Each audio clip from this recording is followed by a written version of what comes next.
હવે આપણે આ ઉદાહરણ 10 માં ખાલી સૂત્ર નથી આપતા, પણ આલેખ જ દોર્યા છે અને આલેખ ઉપરથી ખાલી આપણને કેટલા એના શૂન્યો છે એ શોધવાનું છે.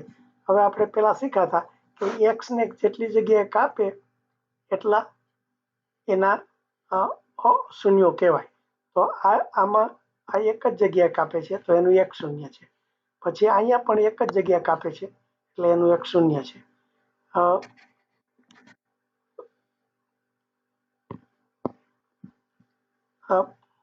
પછી આ ગ્રાફ છે એ ક્યાંય જગ્યાએ નથી કાપતો એટલે એનું કોઈ શૂન્ય નથી, એટલે 0 શૂન્ય છે.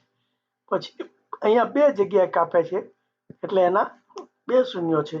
આ એક જગ્યાએ કાપે છે એટલે એનું એક શૂન્ય. પછી અહીંયા જો આ 1, આ 2, આ 3 અને 4 જગ્યાએ કાપે છે એટલે આનું સૂત્ર px એટલે શું આપણે આપ્યું નથી લાંબુ લાંબુ, પણ એનો જો તમે ગ્રાફ દોરો ને આવું થાય તો એનો અર્થ એમ કે એના 4 શૂન્યો છે એમ કહેવાય. એટલે આ રીતે બસ અહીંયા એનો આપ્યો છે કે તેના શૂન્યની સંખ્યા 1 છે. પછી બીજાના શૂન્યની સંખ્યા 1 છે, ત્રીજામાં એકય નથી એટલે એની શૂન્ય છે, ત્યાં 2 છે, આમાં 1 હતી અને આમાં 4 છે. આપણે અમે બધું બતાવ્યું. એટલે આ રીતે ગ્રાફનો આકાર કેવો છે, કેટલી જગ્યાએ x ને કાપે છે એટલા એના શૂન્યો છે એમ કહેવાય.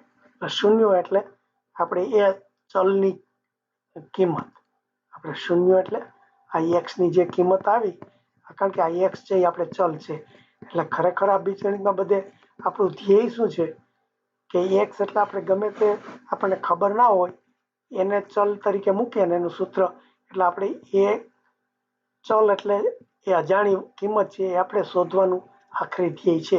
એટલા માટે આપણે આ બધા શૂન્યો શોધીએ છીએ.